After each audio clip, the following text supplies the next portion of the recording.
The counterfeit is set in the days soon to come, when after years of failed policies and the terrible consequences of having lost the Pacific War to China, the United States is both a bankrupted and vanquished nation. And I've told people repeatedly, history is not about memorizing dates. It's not about knowing the names of famous people. It's about understanding events. It's about understanding events in the context of their times and how those events shape the world that we live in today. If you don't understand history, you do not understand today's world. And to go back, we were talking about the whole idea of doppelgangers. Me and Dave were just talking about this. We both sort of flashed on Saddam Hussein in the 80s and 90s. Hey, welcome to On the Fringe. I'm Gavin. I'm here with Dave, and today we have a very special guest, don't we, Dave? That we do. We are here with Dr. Ralph DeFalco. We're incredibly privileged and ecstatic and lucky to have him on the show today. Dr. DeFalco started off in marketing, but he worked for 5 decades in intelligence. He served in the United States Navy as an intelligence officer, and he retired as a captain. He worked around the world with several different combatant commands, and he served as a civilian on the Pentagon staff of the Director of Naval Intelligence. He graduated from the Naval War College with the highest distinction. He has a DOS from Georgetown. His bio is incredible in terms of what he knows and his tradecraft and his experience. He put some of that into nonfiction work, and he put that into what looks like a labor of love, his first novel, The Counterfeit. And I finished reading the book yesterday. It's incredible. I highly recommend you guys read this book if you're interested in political thrillers or intelligence. Gavin, you're also working on the book too, right? How's it for you?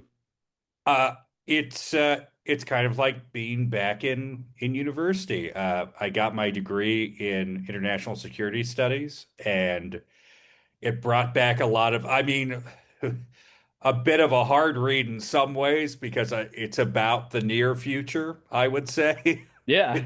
in ways that might ring a bell with a lot of people. But it also brought me back to a way of looking at the world and dealing with the environment around you that for me was very nostalgic. It's very close to the real thing. Again, we were just talking before we started recording. The feeling of authenticity in this book was just wild to me as I was reading it because again, I mean, Dr. DeFalco, you would describe this as a work of speculative fiction. Yeah, I would say it's speculative fiction. It's a geopolitical thriller. The counterfeit edges way beyond speculative.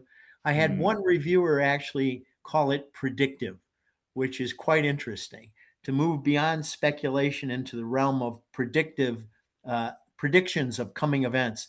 The counterfeit does straddle both those categories. It is. It's I an I incredible, would tend to agree, yeah. it's incredibly well written. It's entertaining, and it really is. It's something I was reading it last night. I started reading it at 9, and I looked at my watch, and 2 hours later it was 11:45, and I was like, "Oh man, I'm up a lot later than I thought it was going to be." Well, that's a great compliment. If a reader can grab a book and get so immersed in it that they lose track of time, that's a great compliment to the author, and I thank you for that. But I think it's part and parcel of what I tried to do with this book. I tried to create scenarios and a narrative that grabbed the reader and kept pulling them forward deeper and deeper into the novel. The Counterfeit, I like to say, is a book filled with cliffhangers without Hollywood cliffs. These are real conflicts, these are real dangerous scenarios, and the characters are working their way through it. That's part of the fun of having written a novel like this. You get a little more running room when you write fiction than you do when you write nonfiction. Right, right. And I mean, it looks like too, there is real elements of intelligence in here. There's tradecraft. There's a lot of, you can look at it and go, oh, there's the recruitment cycle, or oh, there's the intelligence cycle throughout the book. So it really is. There's a lot of authenticity with this book. And Dr. DeFalco, I'd just like to ask, what made you want to write this book in the way that it's been written? Well, I wanted to do several things. First, I wanted to create a novel that was entertaining. I also wanted to create a novel that was compelling. And when you consider what you need to do to create something that's both entertaining and compelling, I was led to believe that the thing to do is to create authenticity. You have to have an authentic novel. You have to have characters that are hugely believable. And as I mentioned earlier, I put my characters into a variety of predicaments. Many of them are very, very real, very, very real, Mm. very challenging. I like to say that this is a geopolitical thriller without some of the artificial thrills, the artifice. None of my characters, for example, jump out of airplanes without parachutes to land in a snowbank and survive. I don't have characters who are Rambo esque. These are Mm. characters I think that readers of the counterfeit can relate to. They can say, "Okay, I understand this person's motivation. I understand what this individual is dealing with."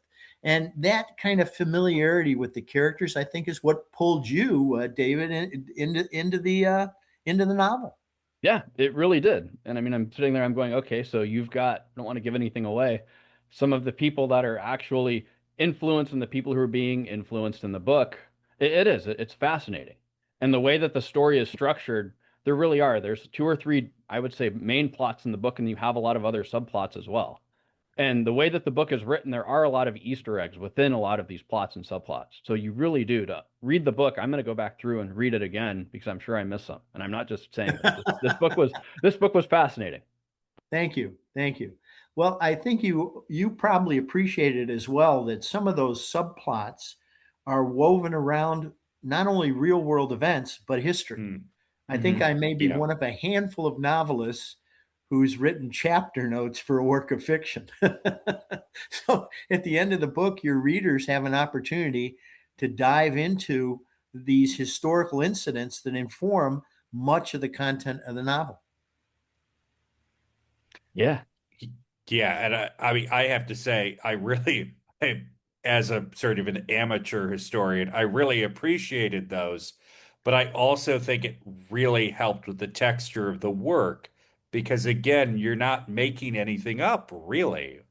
I mean, you are moving things around. I don't want to suggest there's no artifice, there's no art to this, but you're really drawing from the real world and sort of moving things around in a way that creates an environment and characters, as you mentioned, that behave in a very realistic way.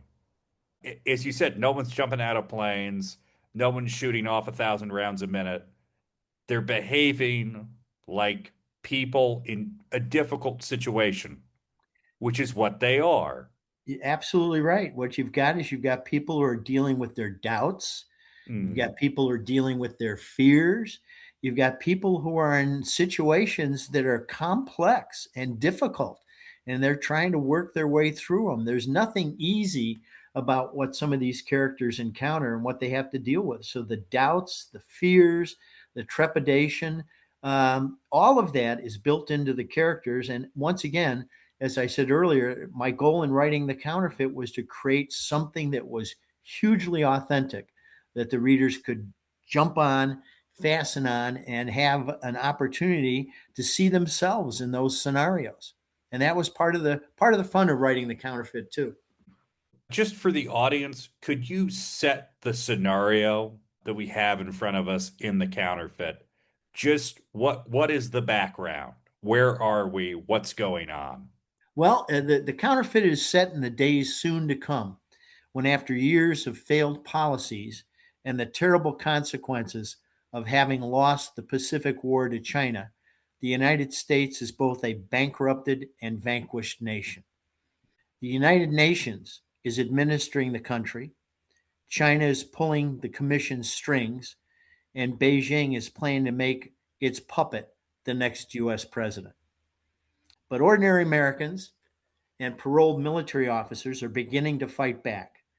Their audacious plan is to put one of their own in the highest reaches of government, a spy. Commander Philip Nolan, United States Navy, survives the war in captivity as a POW, and it will replace his insidious brother at the head of the Internal Security Directorate of the Department of Homeland Security, which has become America's Gestapo. Wow. So again, a lot going on. I mean, handled very deftly, I have to say. A Mhm. lot going on. To go back to the predictive element, this is a very assured vision. I felt the details again are very well done. What made you go, this is where I think things are going, and this is why? A lot of the novel was influenced by events during the COVID pandemic, believe it or not, Hmm. when we saw an increasing authoritarian government take over and dictate to American people how they should live their lives. We had rules, we had regulations imposed on us, and that was the springboard, really, to imagining a world where the government has suddenly become not a representative of the people, but essentially its own self sustaining organization. And I think we see a lot of that in government today. We're certainly seeing an enormous amount of information come out that is absolutely scandalous about what's been going on with the money that we've been spending, the trillions of dollars of our debt, and the rampant fraud behind some of that. All of that gets pumped into the novel too, as you well know. And I tried not to make this so outlandish that it became unbelievable. So what I tried to do instead was take trends that I saw currently happening, things that were evolving, and stretch that string a little bit into the future. So that was part and parcel of the fun of putting the novel together, was to use current events as a springboard and try to find where they would logically end up if they went unchecked. And then drawing from history to sort of fill in the gaps, which Absolutely is, right. You're yeah. absolutely right, Gav. The whole idea is you have this framework, you have the plot of the novel, and I use a device that many intelligence analysts are very familiar with. The device is called creeping normalcy, where a series of small events occur over time that ultimately make for a radical change in the picture. And what I did in the novel was introduce each of those small events page by page, chapter by chapter. Had I not done it that way, I think the readers on the front end would have been overwhelmed and said, this is Hmm. all totally unbelievable.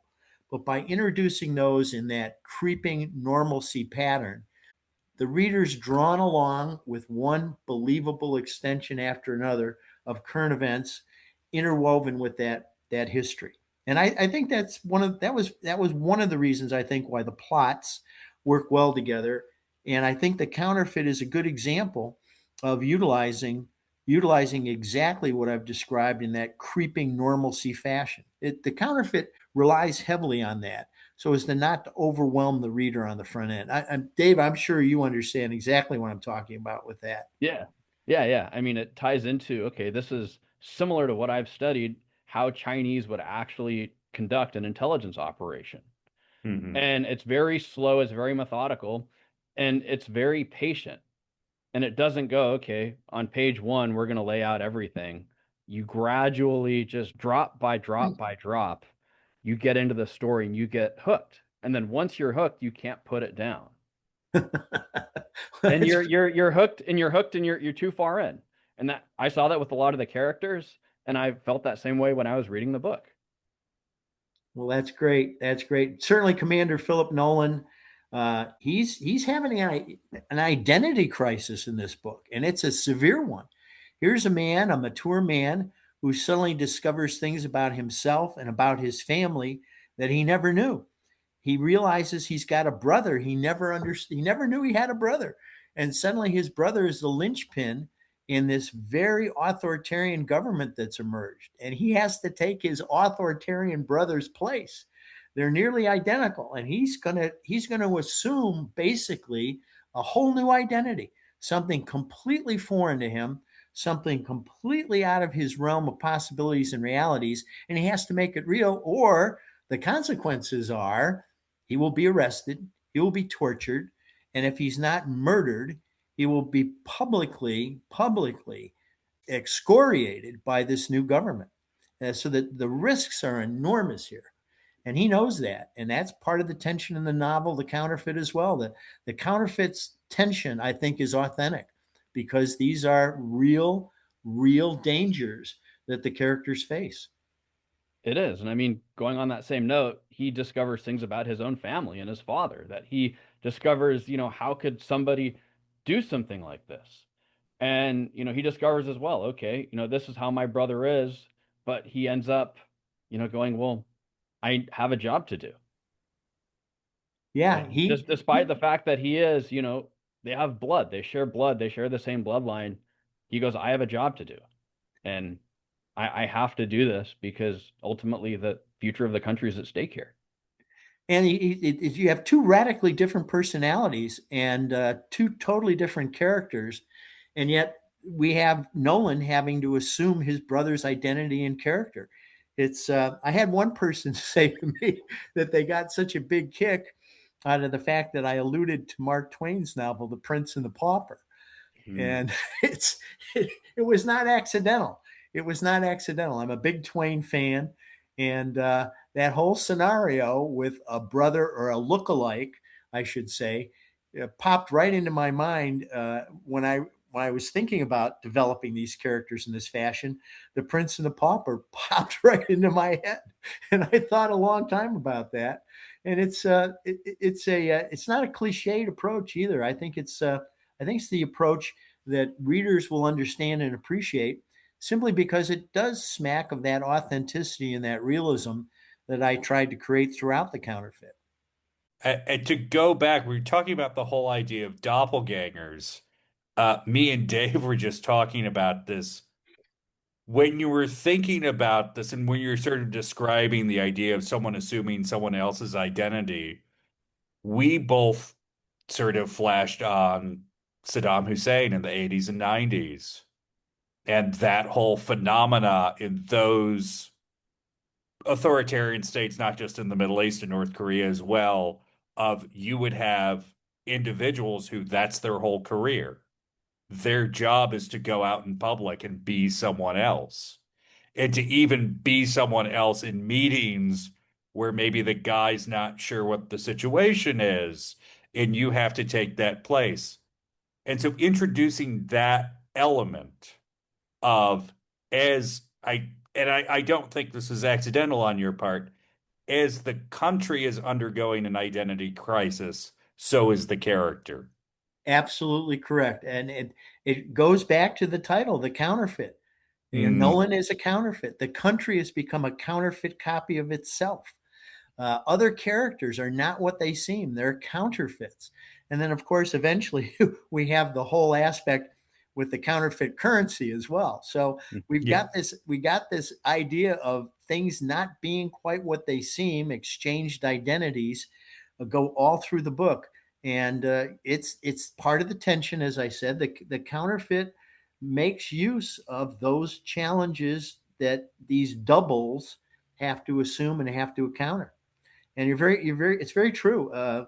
We've seen this before in countries around the world where we have body doubles for leaders, and they are there for a purpose. They're there to protect those individuals from those who would eliminate them from power. And very useful. They very often are. Um, yeah, again, just the use of the metaphor, the use of the sort of double meanings of that word, and again, the drawing from real life. We were talking about this before we recorded. A lot of the things that you're describing in the book we're seeing seemingly every couple of months, either in America or in other parts of the world. There is a mayor, there is a member of the governor's office, there is an individual who it turns out has been working for a CCP representative or a member of the PRC diplomatic staff. This is not something that comes out of nowhere. How conscious were you of following the news, or was this something that you had just been aware of for a long time and decided to incorporate into the narrative? Well, Gav, I'll tell you, I have been very much aware for many years of the work of the United Front Work Department. This was an organization established by Mao Zedong, and his idea was there was a broader work that needed to be done, to be accomplished, to promote communism in China. And he looked at it as not just a whole of government effort, but he looked at it as a whole of society effort. And Mhm. that model has been exported to Western nations. What you're seeing with the arrest and the indictment of Americans and Chinese citizens who are working in America, they are all fronts. They are all part of the United Front Work Department.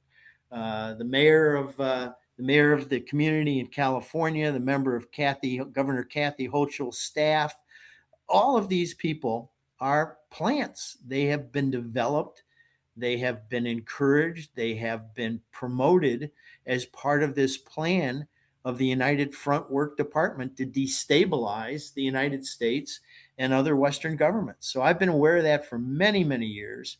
It's not a hidden story. The government of the Mhm. United States is very well aware of this. But what we're doing now is we're starting to uncover it, unearth it, and untangle it. So part of that, of course, played absolutely into the pages of the counterfeit. And it's another level of that whole idea. These people are not what they seem. They are, in fact, counterfeits. And they're counterfeits on behalf of the United Front Work Department, which reports directly to the Chinese Communist Party. It's an insidious situation, but it's been going on in this country for years, for years. Yeah. The Chinese essentially need the United States and they need our technology to essentially become the country that they want to be. Yeah, John Mearsheimer from the University of Chicago once made an incredibly astute comment. Mearsheimer once said that no country in the world has done more to elevate a peer competitor than the United States has done for China. And it's Yeah. a remarkable insight, and it's so true. It is so true. We have basically shot ourselves in the foot with some of the things we've done over the years, and our failure to frankly draw some hard lines with China. And those failures are what play out in the pages of the counterfeit. You see those things, those chickens, so to speak, if I can use that homely phrase, those chickens come home to roost. Mhm. It's a reflection, I think, of what we see in contemporary American society with the relationship between China and the United States. Certainly, it's a reflection of China's very, very covert plans and some of their overt plans to Mhm. destabilize the U.S. It's operating on two levels, both covertly and overtly, and I think that comes out in the pages of the novel as well. The counterfeit has an overt level, and there are covert levels going on at the same time. David and I were talking earlier about the authenticity, the intelligence cycle, the recruiting cycle of a human source, and that plays out every day in the United States as well when the Chinese recruit Americans and Americans of Chinese ancestry to be part of this plan. And that's a very, very real scenario that happens, as we now know, with regularity. And that's what's resulting in these indictments. So it's a remarkable situation in many ways, unremarkable, at the same time, remarkable. But because we tolerate it in the United States, we allow it. And we're only now beginning to understand just how pernicious it is and doing the kinds of things we should have done for years, which is to arrest these people, prosecute them, and eventually it's going to require that we begin to expel people from the country as well and limit our exposure to these dangers. And failing to do that is a prescription, I think, for disaster.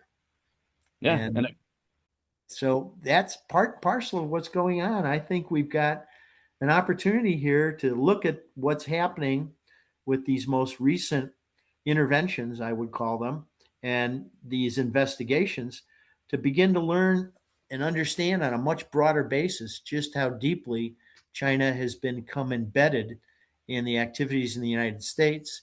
And let's face it, we know that they're also very active politically. So part of what happens in the pages of the counterfeit is that political trend manifests itself. in the attempt by China to co-opt the president, to make another counterfeit, if you will, a Chinese puppet, the U.S. president. Yeah, and it shows too what happens. You have a country that has freedom, and you have a country that essentially loses its freedom. The Yep, whole entire structure of the United States in this book, it essentially, becomes a country that's under the MSS. absolutely. And it happens gradually. It happens by design, but it does happen gradually. We have political parties that want to amass more and more power at the expense of civil liberties. I referenced earlier, I was watching a lot of this happen during the COVID pandemic. And much of the novel simply is an extension of those kinds of authoritarian impulses and what eventually happens to the country. You get to the point where the government actually tells you where you can go, what you can do, and even begins to ration your food. So that's a part of the novel as well, as you well know, that we've got food rationing going on in the country. Now, if you'd thrown that out there on the front end of a novel, and Mm. you would have strained credulity from the beginning. But as it evolves in the novel, you begin to understand how it happened and why it happened. So that's another device. And not unlike what happened, by the way, with the Weimar Republic after the First World War in Germany. So another historical illusion there for you. Yeah, and again, just the variety of the historical illusions and the fact that you're not pulling from one well, you're pulling from a lot of different places, I think does make it significantly more realistic. Uh, because it's one of those, I'm sure this was a book that you read before you started on this. It's very much a it can't happen here kind of scenario. And the thing that made that book so successful, and I think the thing that makes this book so realistic is he's not trying to go, well, this is how it happened in Germany, so this is how it's going to happen here. He's going, well, how would it happen here? How would the scenario play out in this American context? And I think you have a thriller going on. You have this I mean, again, not Rambo, but you have an action story going on of people committing to things and having to work out identity crises and having to find people and all of this going on. And then you have this environment that if you look into, you go, oh yeah, that could happen. Yeah, I think you're absolutely right, Gavin. We've got elements here that are drawn from real life, and as a novelist, you have an opportunity to either embellish those or to Hmm. distort those or to change those. It gives you a lot of running room that you normally wouldn't have if you were writing straight up nonfiction Yeah. essays or opinions pieces of current trends in the environment.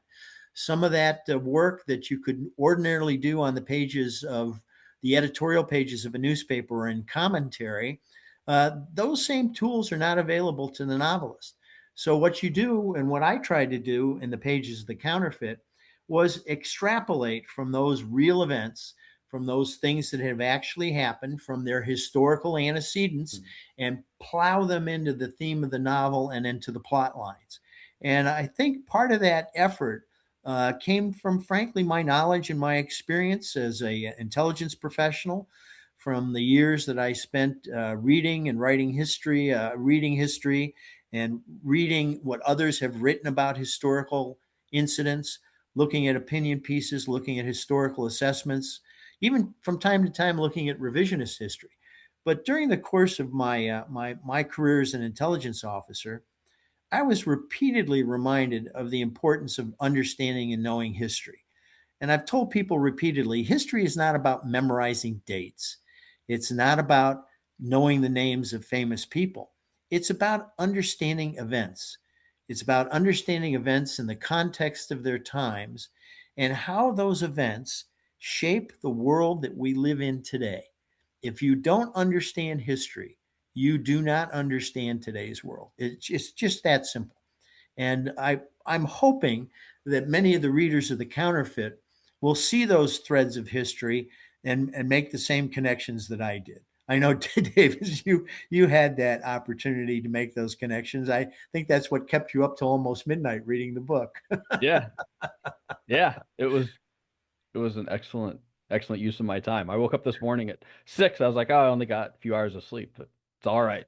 Got some coffee right here. Well, I'm gratified by that. I'm glad you found it entertaining. That's again another challenge for a novelist. You have to entertain the reader. If you Mm. transfix a reader, you're well on your way to entertaining them. And if they lose track of time while they're reading the book, that means they really have submerged themselves into the reality that the author, the novelist, creates. And I hope that more people who read The Counterfeit will understand that and appreciate that as well. They'll get immersed in it and kind of lose not only track of time, but get into another place in their own heads, get into a place where they begin to understand and realize that there are some real world connections to this work of fiction. And I think that's part of the fun of having done this as well. Yeah, well, and the relevance of it too. I mean, it's something that it's going on in our everyday lives. We may not see it every day, but events like this are happening not only in the US, but in every country in the world. This is I think that's an absolutely on target observation. It's happening not only in the U.S. but all around the world, and it's happening purposefully. This is not being. It's not. These are not accidental occurrences. These are things that are being purposefully pursued and deliberately designed. So that's all part of it as well. I think that comes out in the novel too. That there are deliberate designs at work here, very deliberate, not just by the protagonist and the people he's working with, not just by the radicals, the so-called radicals who are trying to gain back Americans' freedoms. These are the people who are fighting for civil liberties again in the United States. And what they're doing, frankly, is they are attempting to undo what has been done. And it didn't happen overnight, and it doesn't happen overnight in the novel. So that's part of it as well. That's part of it as well. You guys have also told me that you've seen some other works that compare to this novel. That's not unintentional as well.